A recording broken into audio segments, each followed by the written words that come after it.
Wamarekani watatu waliohukumiwa kwa kuhusika katika mapinduzi yaliyofeli nchini Jamhuri ya Kidemokrasia ya Kongo mwaka jana wamebadilishiwa hukumu za kifo na kuwa kifungo cha maisha jela. Ofisi ya Rais imesema walikuwa miongoni mwa watu 37 waliohukumiwa kifo Septemba mwaka jana na mahakama ya kijeshi. Watatu hao walihukumiwa kwa kuongoza mashambulizi katika ikulu ya Rais na nyumba ya mshirika wa Rais Felix Tshisekedi Mei mwaka jana.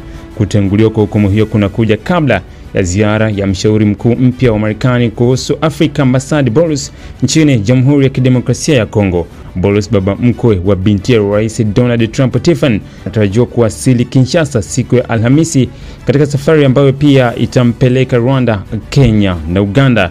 Marekani haijatangaza Wamarekani hao watatu kufungwa kimakosa nchini Kongo, lakini Wizara ya Mambo ya Nje ilisema hapo awali kuwa kumekuwa na mazungumzo kati ya nchi hizo mbili kuhusu swala hilo. Watatu hao walipatikana na hatia ya njama ya uhalifu, ugaidi na mashtaka mengine ambayo walikanusha. Mshukiwa wa kiongozi wa njama hiyo, Christian Malanga, ni raia wa Marekani mwenye asili ya Kongo. Aliuawa wakati wa shambulio hilo pamoja na wengine watano. Kwa ujumla watu 51 walihukumiwa katika mahakama ya kijeshi, huku kesi zikitangazwa kwenye TV na radio za kitaifa.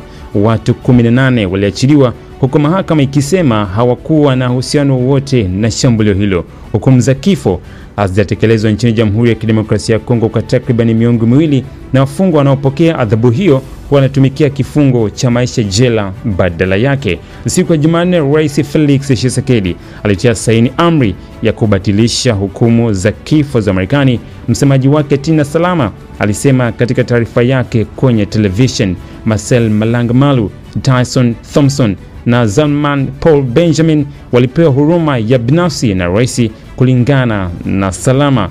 Kenneth Siamba, mmoja wa mawakili wa Malanga, aliliambia shirika la habari la Reuters kwamba msamaha wa Rais ni hatua ya kwanza inayoahidi mabadiliko makubwa katika siku zijazo.